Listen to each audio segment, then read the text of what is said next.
Wasn't that wonderful? She's incredible. And she's here with us right now. Let's keep the momentum going. One's in the chat. Show your love. Stacey Jay Kelly. Hello, Stacey. Hello, can you hear me okay? Oh, I can hear you. I think they can hear you too. Can you hear the ones in the chat? It's going crazy. Look at that. You're fantastic. I love the video. I've told you multiple times when you sent it to me. I'm so impressed with your body of work. It's incredible. Where do we start? Where do you want to start? Because there's so much to talk about. It's a pleasure to be here. It's a real pleasure to be to be invited. It's kind of an honor. I am a member of the 52 Joke community. I've been getting the magazines through for a couple of years now, so it really is a pleasure. I've seen so many great presentations on this convention, so it really is an honor to be invited and to be a part of it. So thank you for everyone for your kind words, and I'm glad you enjoyed the presentation. Yeah, I put quite a bit of work into it. The pleasure's all ours. All ours. Yeah. I mean, it was fantastic. If anyone has any questions they'd like to ask Stacey, please put it in the chat. For now, I'll start. I have a question. When does the Sardine deck come out? Which deck? The Sardine deck. So basically, the Sardine deck, I'm hoping to get that out there this year. It really is just a matter of me finalizing a few things on the court cards, to be honest. I know the style is very different from the Rush one. It seems like I have a bit of a not the most consistent style. Like, I always try and do something different with every deck, and I am really excited about the Sardines one. I think the colors and everything, it really pops, so I am excited to get it out to you. So hopefully we'll be doing a Kickstarter on that somewhere towards the end of the year, September time. Okay, that's great. And you alluded to in your video that it's everything is boutique, everything is touched, everything is thought about when you design a deck of cards. Could you give us a little insight into that? Yeah, that is true. Yeah, everything that I do is very, very calculated, particularly in terms of the work that I do for the Worshipful company. So often, if they have a Zoom meeting at the end of the year, I will present all of the little touches. Like, generally, when I approach designing a playing card, I think about the frames that will go around the edge of every single card. And rather than just doing something that looks luxurious, often I will include, pieces of heritage and history that relate to that theme, all the way down to the frameworks. There'll always be something in there. Like, for example, please. And how long does it take you? Can you give us an idea of from start to finish? Well, we actually design one pack per year for the actual Worshipful company one, so I have plenty of time. Generally, we'll begin around April, sort of May time, and we will generally try and get it wrapped up by the end of August. So I have a good few months to put the thought into it. But it's like, for example, with the Royal Exchange deck, I don't know if you can see that, but there we go. If you just want to back up a little bit. Oh, there. Yeah. Oh, there we go. Oh, so yeah, you can see there's basically like a small cherub in the top corner there, and there's a banner. Nice. So even that is basically a piece of artwork that's taken from the 16th century or 14th century, which is related to the Royal Stock Exchange and when it first opened. And every single item that I include in my decks is going to be related to the theme. And this is the type of thing that keeps me awake at night, is thinking thematically about my decks. So yeah, it sounds like you live and breathe playing cards. I do, yes, I absolutely do. It's something that, I get very excited, and I do get into these spirals, really, where there's something exciting that's being released. Like, obviously, the new Jackson Robinson Lord of the Rings thing. There's a lot of stuff going on about that at the minute. So whenever there's a big exciting project, it leads my mind to just be thinking more and more about what I want to be doing next with my project. So yeah, generally it takes me about 2 to 3 months to sort of fully finish a pack of cards.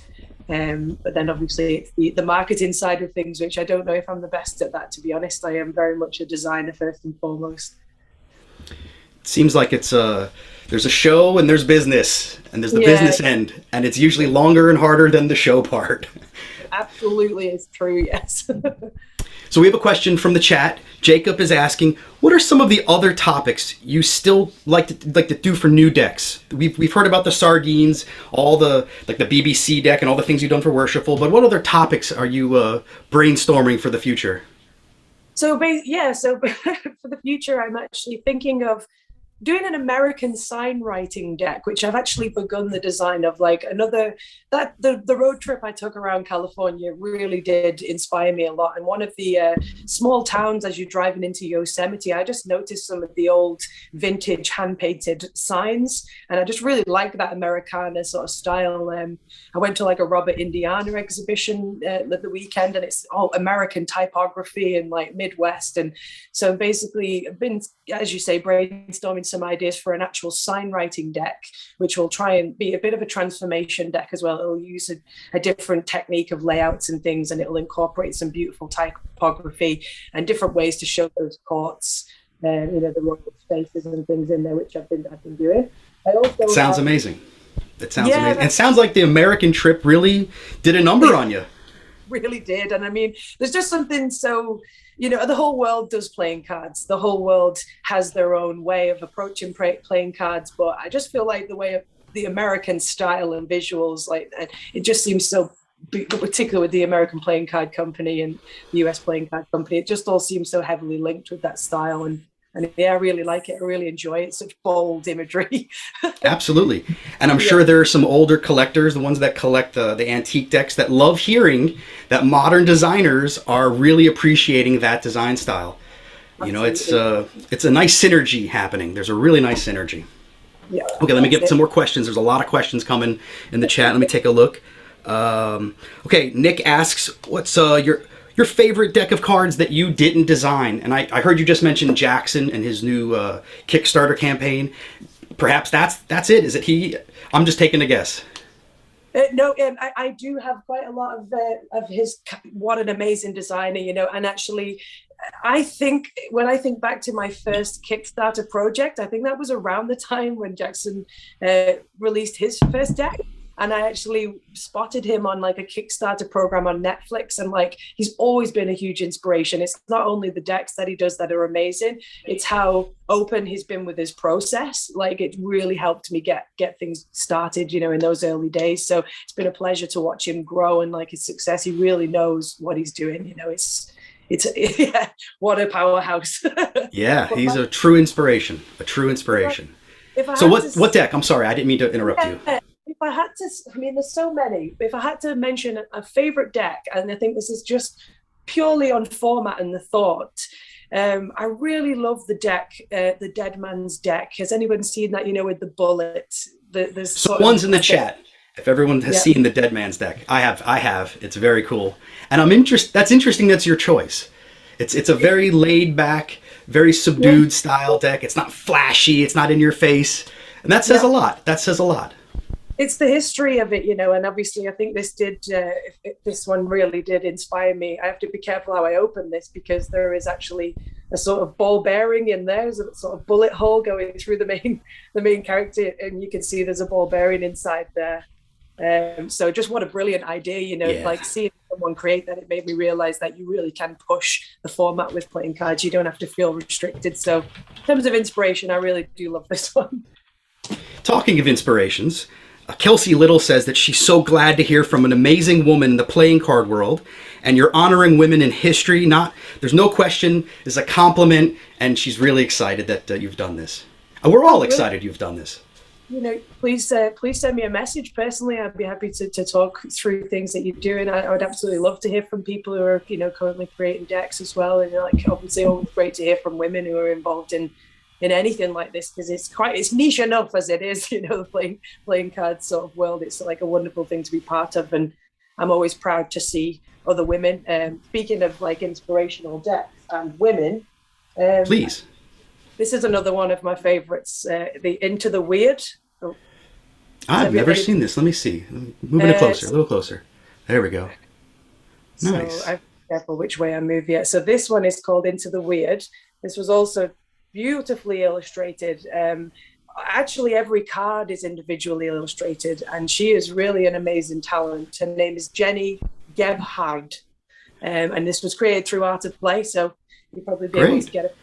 See, really we learn something new every day, Stacey. Thank you for sharing that. That's awesome. Real quick, what's her name again, and what's the name of the deck? The name of the deck is Into the Weird, and the designer is Jenny Gebhard, Gebhardt. So yeah, I'm not sure where she's from, but it's an Art of Play deck, beautifully illustrated all the way through. Amazing. We've got more questions. Everyone's talking about Americana, and the typography is all amazing, and everyone's agreeing. Paul Bostock, I don't know if you know him. I don't think you've ever met him before. He says that the amount of Jackson does, he swears there's 3 of him. And it is true. There is 3 of them. That's his big secret. I don't mean to blow it on air, but he has 2 twins. And you've met all 3 of them. That's the funny part. They're having a big laugh. And no, he's amazing. He's amazing. I mean, what else can we say? Indirectly, huge help to me, watching the way that is processed, and so finding someone who's able to do all that stuff, and also find the time to, as you say, do the business side of it and the marketing, and also present to you the process so openly. It's just, phenomenal. That's fantastic that he's done that. And I'm sure he's done that for a lot of artists. So artists, if you're listening, go watch all of Jackson's stuff, and you'll hopefully be inspired. Yeah, Patty Alexander. Oh, sorry. Okay. Oh, you were just agreeing. Okay. He also has a great Instagram account. He's constantly working to update that. It's great guy to follow. Yeah, he's all over the socials. Patty Alexander is in the audience today, and she has a wonderful question because it hits home for me, as you know. Patty wants to know, can you talk a little bit more about the design details of the Worshipful BBC deck? So yeah, we actually, this year we decided to do, it's one of the first years that we've actually done a twin deck where all of the courts in both of those decks are different people. So we've actually got 2 unique decks, which meant we obviously did twice as much of the workload, came up with so many more different characters. We've gone all the way back because it's actually the BBC centennial this year. They're celebrating 100 years of BBC history.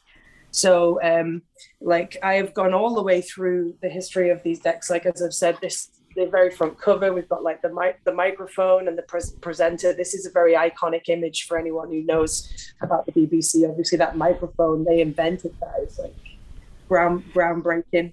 The backs of the decks, which I line this up, you never know if we're going left or right. Yeah. So the back of the decks, if you can see them. There we go. So these are basically, I think they were called flashcards, if anybody's heard of them. Back when we were all children, in the middle of the night, obviously television would turn off at sort of midnight, 1 p.m. And there was these flashcards that would come up, which would basically just allow the user to see that it was like black and white, and then obviously when it turned to color. So I've basically created a homage to all of those throughout the decks. If you look at, find the correct deck, we also decided to include details throughout the pip card. So for example, that is, let me get it lined up. That's like the BBC News logo, which is actually very cool. So we put that in there. There is like the weather. These are all Paul's ideas, the amazing master this year. But for the 2s, we actually use the weather symbol, which is obviously reported on BBC Weather. Anyone who's grown up in this country will recognize these icons. So yeah, we went through this deck. Obviously the tax wrappers. Oh, sorry, everything's falling around. The tax wrappers, people who've any collectors of older decks. It's such a nice touch. Yeah, so the tax wrappers, we've always used these each year, and this has got one of the more vintage like logos that the BBC used to broadcast before shows would begin. And then obviously, and you used to work for the BBC, is that correct? I almost forgot. I did. I used to work for the BBC. Yeah, created infographics for the educational arm of the BBC. It was a pleasure to work there. It was just at the time when they had launched a whole new centre called Media City up in the north. And I met the Queen in the first week. What? Pretty cool. Really? Yeah. She came to open it up. And it was, that was a pretty wild time. You mean actually. Like everything was locked down, it's 9 o'clock, someone has to open the door, call the Queen. Call the Queen. Yeah, it's an amazing place. Really enjoyed working there. You know, it's a very inspiring environment. So it was a pleasure to make these decks, and a pleasure That's to amazing. work with Paul Bostock. As you know, he's works alongside you on the 52 plus Joker stuff. We're And very so lucky. Yes, we have him on the board. He also sits on the board of the International Playing Card Society. You know, he's a huge help, and he's a huge insight. And so I'm sure you felt the same way when you worked with him. Well, if it would be okay to sort of mention that, you know, on that note about the International Playing Card Society, I'd like to pay a quick tribute to Michael Goodall, who was an incredible liveryman who has made huge contributions to the International Playing Card Society, and he was the former vice chairman. He sadly passed away recently, so it's a great and really, I was very lucky to have quite a few phone calls with Mike, and he was super passionate. So yeah, I'm sorry really to hear sad. that happened. I just heard the other day. It sounds like you were blessed to spend a little time with him. I only knew him through his writings, and obviously if you recognize the name Goodall, it's because he's from the Goodall family. I think he was the great nephew or grandson. Don't quote me, but he's from the family. And he was an incredible knowledge machine. The guy knew everything about all types of playing cards, and he came to 52 plus Joker events before. I wasn't there, sadly, but I heard all about it. And so yeah, I'm sad we've had a big loss, and I'm sorry for that. Really friendly as well, but yeah, a lot of knowledge will rest with him now. Sadly, it's people like that amaze me. You know, it's just so much research and so much interest. That's why it's important to spend as much time with all the members of the club as possible. You know, anytime, we don't know, so make the best of it. Make the best of it. All right, let me ask you a couple more questions from the chat. We have Honor in the room, and he says, Stacey, so lovely to see your work. He's an illustrator from the UK too, and he's starting out, and he wants to know, what's the most interesting or fun rule of design you've learned through designing playing cards? It's a great question. So as I mentioned in the video there, I got a lot of flack. The first deck I made, I released it, and I didn't realize just how passionate, you know, and how important it is to get the layouts of cards so that they're usable. Because, you know, going in there with the mindset of being an illustrator first and foremost, often you can forget the fact that this is a usable object that needs to be playable, and the layout needs to work, you know, in order for people to play bridge, play poker, squeeze the hands, hold them in a fan, see the indices. So obviously, like, ensuring that with indices you can hold the deck and you can fan it out and you can take a look at what cards you're holding in your hand without obscuring those indices. You know, that was obviously one of the biggest lessons that I wouldn't have necessarily known instinctively when I first started out. You know, interestingly, you know, the way that people feel about playing card designs, about how the court cards meet up. Recently, I published the Rush deck, and it was interesting to get feedback from the United Cardists online forum saying that some people don't really like to see banners separating the courts, and they prefer to see a more interesting way of merging those characters together, and rightly so. You know, if you are an illustrator, it's not really me giving you a rule of thumb of what something important is to design a pack of cards, because you can go about it however you want. You can create a transformative pack that, you know, breaks all of the rules. But the one piece of advice I would give you is to join the United Cardist forum and submit your early artworks and get feedback from people who really know, you know, they are passionate, they really know what's going to be successful, and they will give you excellent feedback. So, you know, go ahead, make a pack of cards in any way you want. You can forget all of the rules, but get feedback from people who, you know, spent years, you know, passionately purchasing and, you know, collecting these things, and they really helped me out in the early days. Great advice. Honor. Straight from Stacey Jay Kelly. And it does sound like that substance is more important than style. Is that correct? Yeah, that's true. I think if you don't really have a strong idea, like coming up with a theme, like coming up with something that you can research, like use creating a pack of cards as an excuse to research, you know, something from history, or a certain theme or a topic. Like, use it as an excuse to go and delve into the world of something, and like the deeper that you go into that world, all of this imagery and, you know, themes will just start jumping at you, and you'll be flooded with ideas. rather than just trying to think of something quirky or think of something, nice, stylish thing. Come up with something that's thematic, like, pick a piece of, a topic and go deeply into it. And you will enjoy the process more because it will allow you time to research and maybe find out things that you would never have found out unless you decided to go down that route. So yeah, you can have fun with it. It's a really, really cool hobby. And I wish you luck for anyone who's starting off illustrating decks of cards.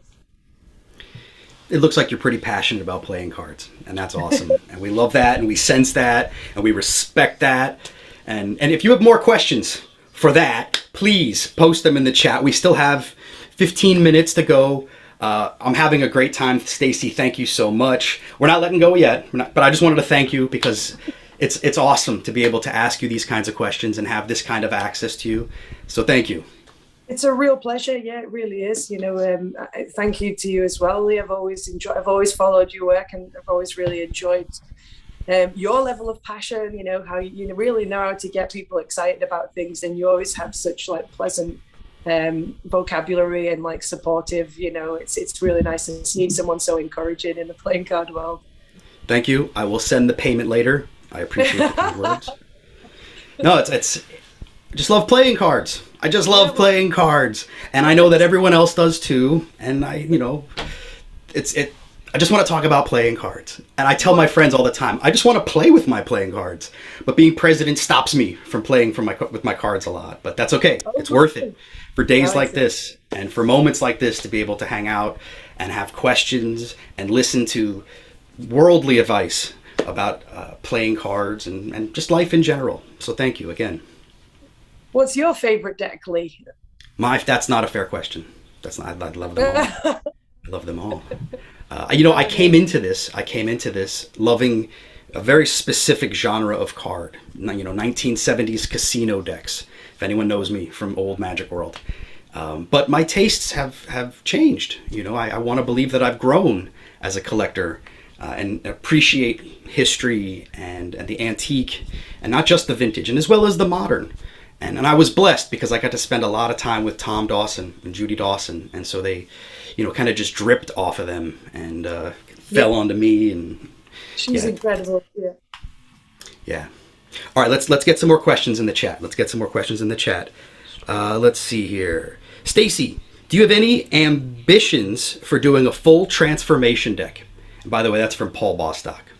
Well, Paul Bostock, I can't answer that question because I don't think you fully know the theme of this year's playing cards for the Worshipful Company, but I will promise you it is going to be a transformation deck. So so I don't think I can tell Paul because it's obviously his successor, the next master, who's going to be a female, incredibly passionate about cards and has a great idea, which we've already started designing this year's deck, but it will be a transformation pack and it won't be like any other pack they've created before. So yes, I do have the ambitions in that direction and we've already begun the process. However, that's exciting. I can't. That's exciting. Paul, forget that you heard any of that. Yeah. Okay, so we have someone else in the UK he's based in the UK and he wants to know about decks that you buy playing cards from.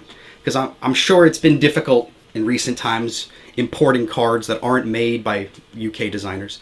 So do you have any suggestions for him? So, generally I use eBay to buy my cards. Obviously, Art of Play is a wonderful resource for purchasing really interesting and beautiful decks. But honestly, a lot of the times I'll buy my decks from auction sites. Obviously, apart from the Kickstarter decks that I've always tried to support Kickstarter decks because I know it's so important for me when I'm running a Kickstarter. And it's so much better for that designer to feel that their work is appreciated and that it was a worthwhile endeavor. Obviously, it's easy to think, well, that's going to be mass produced. I'll wait till, a few months down the road and maybe I'll pick that deck up later. But it means so much to those artists who are starting off to get that deck from Kickstarter as part of the initial campaign. So, I would always suggest people go to Kickstarter and look for new exciting decks that are coming out. However, I think I just noticed Paul mentioned that there's a UK retail called JP Games, which might be worth checking out as a supplier for playing cards. But yeah, I'll hold my hand up. I buy a lot of my decks from eBay or Kickstarter generally. eBay, support the artist. That's the answers. Good answer. These are good answers. Good answers. But you also answered the next question that was in the chat about, would you recommend Kickstarter or self-publishing a deck of cards? I think that all comes down to, number one, how much money you've got at your disposal. Self-publishing, there's no real guarantee that anyone's ever going to buy your deck. And obviously you believe in your deck, your friends believe in you, and they'll tell you that you're doing well. But if you just self-publish and you sink a load of money into, creating a pack of cards, then you've obviously got the hard work of marketing all those cards and having to sell all of the stock. And if you have a really huge following and you have a lot of money at your disposal, obviously, self-publish, create them. One of the beauties of that is that you will be able to have that it's not a prototype, you'll have the finished product and you can start marketing it as it will be, as it's the end product will be when it's in the customer's hands. However, with Kickstarter, there's a lot of promises you've got to make. There's a lot of 3D mock-ups. You can make prototypes. If you want to, if you don't want to go deeply into marketing and the business side, Kickstarter kind of handles a lot of that for you. You are getting a lot of eyes on your deck that you would have struggled to find, if you were doing this all alone. Like, a lot of people are looking at Kickstarter. A lot of people are looking at those decks. So for me, purely, I love Kickstarter. I think it's a wonderful process. It's hard work.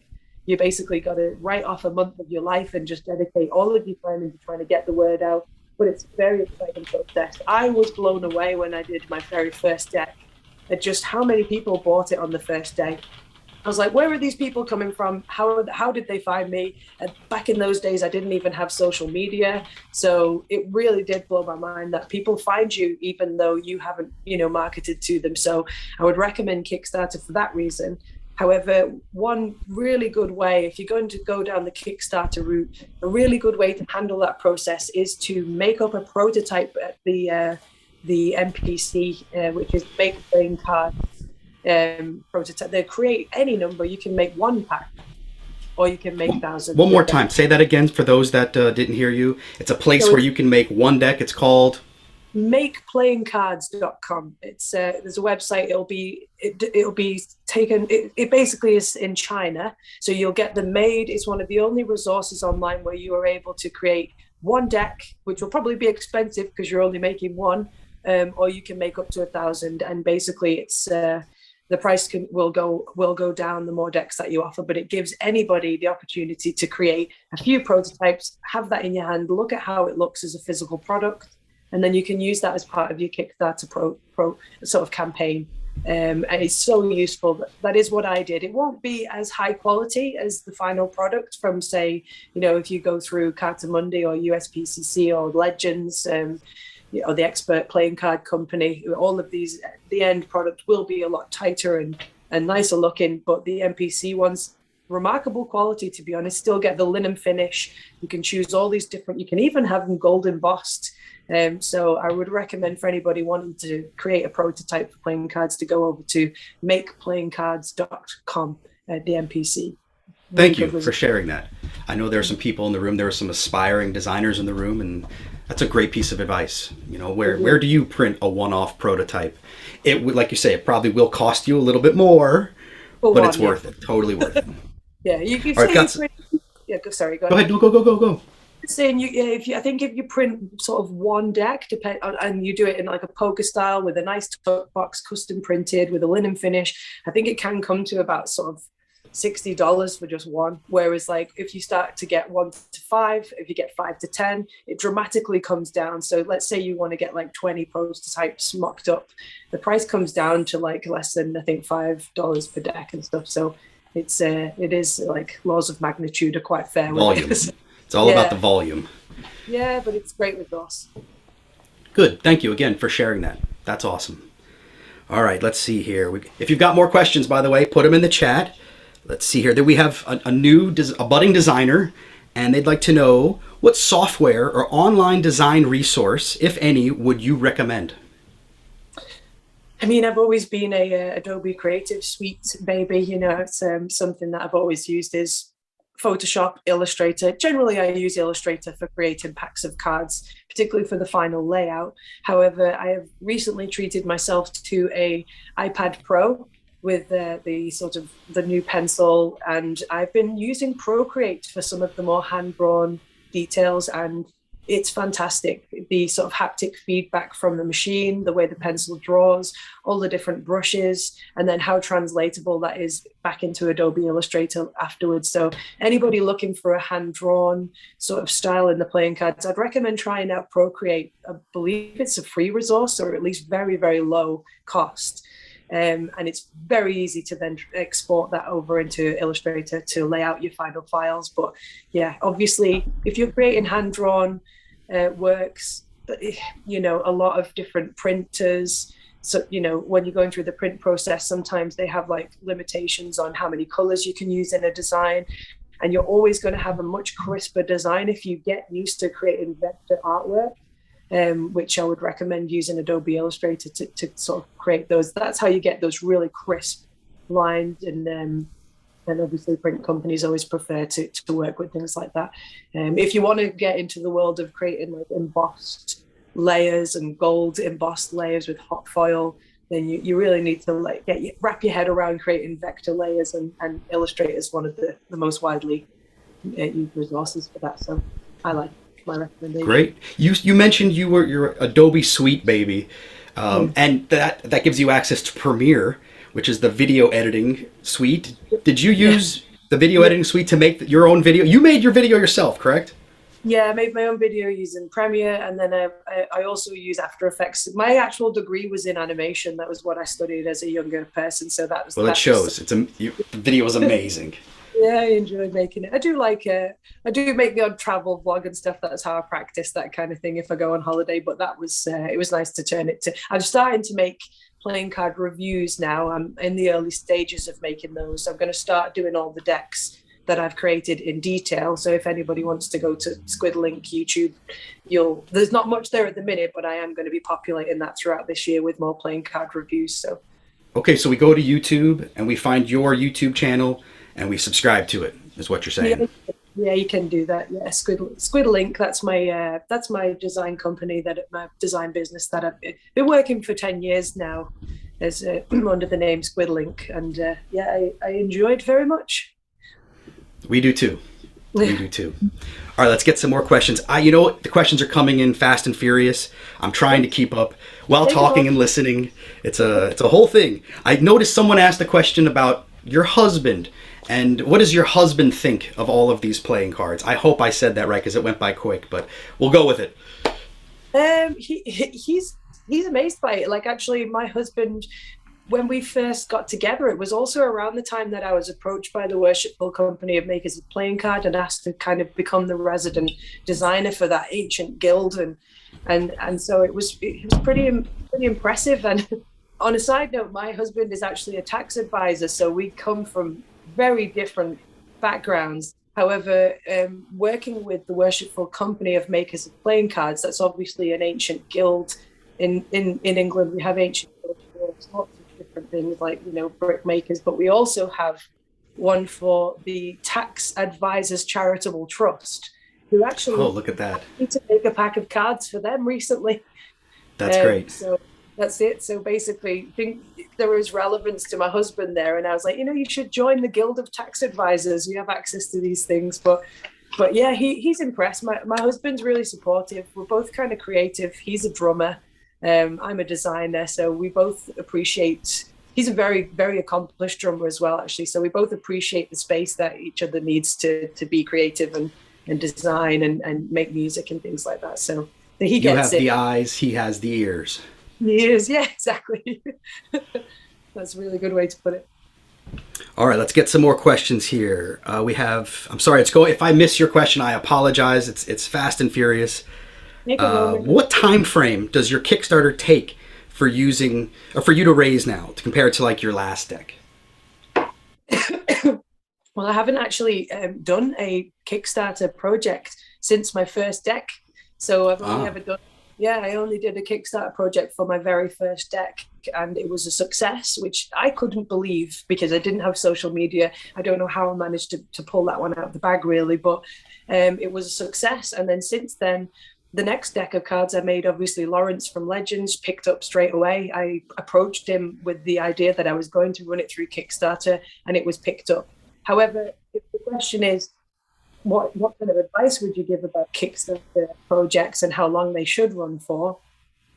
Certainly I'm about to release the Rush deck on Kickstarter, and that one I will run for 30 days. And I think that is the perfect amount of time. It's the recommended amount of time. If you run it for any longer than that, you'll lose momentum. If you try and do it shorter than that, you're going to take away your opportunity to kind of pivot if you need to, if there's any lulls, or you do need time to kind of approach other resources such as Cardify. Max Playing Cards was really helpful. I don't know if any of you have heard of him. He's a great playing card reviewer.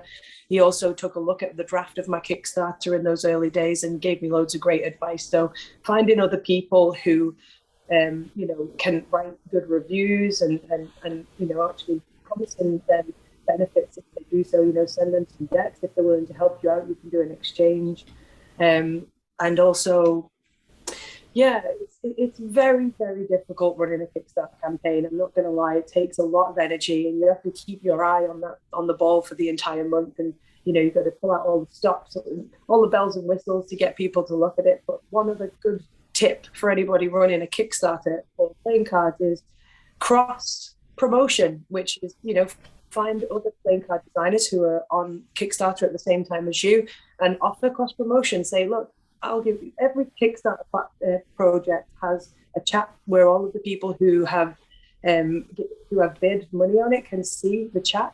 So offer cross promotion. Tell another playing card designer that you will feature theirs in your thread if they'll feature yours in the thread, and that's a really great way. I actually did that with Giovanni at Third Way Industries, because when I first released Fishing for Compliment was when he released Delirium, and I have a pack of Delirium because we cross-promoted each other during the time of that early campaign. So, and again, it's been wonderful to see his success ever since with Third Way Industries. Some real quirky decks there.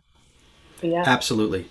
And the last 3 minutes of what you just said is so filled with gems and amazing if you're watching this on replay, go slowly, take notes, because she just told you how to run a successful campaign in 30 days. And it is probably an incredible amount of work, more than you can imagine, and go back and listen to what she just said. Stacey, thank you so much for sharing that. My pleasure. Yeah, I really want everybody to have success, and particularly with creative endeavors. And I'd love to hear from people. If anybody wants to hit me up after this, send me a message. However you want to find me, I'd be thrilled to see other people's design work and any playing cards that they have in the pipeline. Yeah, I'd be honored to see them. And we'll, you know what? You want to put your, after we talk, go ahead and go into the chat, put your contact in there, put your web address. So I apologize, we should have had that ready.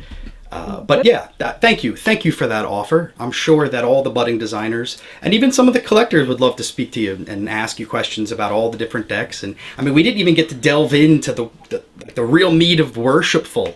How many different modern designers have they hired to do what you're doing? So actually, are you the first? I'm the no. So basically, before me, there was a designer called Brad who I believe worked with them for a long period of his entire life, but he passed away sadly, and that was how they found me. Actually, I think it was through me promoting myself and my Kickstarter. I happened to stumble across this guild and happened to send an email to the right person. And a couple of years later, when they needed a designer, he thought, I remember there was a young woman who emailed me a few years ago. I'll see if I can dig that email out. So I think I'm like the second in recent history that they've had, really. And I've been designing the cards for them each year, which I'm honored to do. And I really enjoy the process, and I really enjoy the opportunity for me to delve into, a theme and do all this research. And it's a pleasure to meet each master from it each year. They've always been exciting, interesting people who I've gotten to know and work closely with. So yeah, it's a really interesting livery company. They all, It sounds like it. well, they raised a lot of money for charity as well. So it is, it's sort of altruistic pursuit as well. And they are wonderful people. And each year they have, the banquet where they'll install the master. And that's, I'm very lucky to have been invited along to some of those banquets, because it's a real pleasure to see somebody be installed as a passionate master of playing cards. That's a dream for anybody who's interested in playing cards. Absolutely. So yeah. I'd love to go to one of those one day. Stacey, I'm so sorry. We are coming to an end. We've got like 60 seconds left, and I want the chat room to be like just clapping for a full minute for you. This was so amazing today. Chat room, throw some ones. Stacey, again, thank you so much for putting together an incredible video, sharing all of your wonderful insights, just spending time with us. Thank you. Thank you so much. Anytime. Yeah, it's been a real treat. Thank you very much for listening to me, everyone. I hope I've helped at least a few people who are getting started in the playing card world. I'm sure you have. Okay, Stacey, thank you again one more time.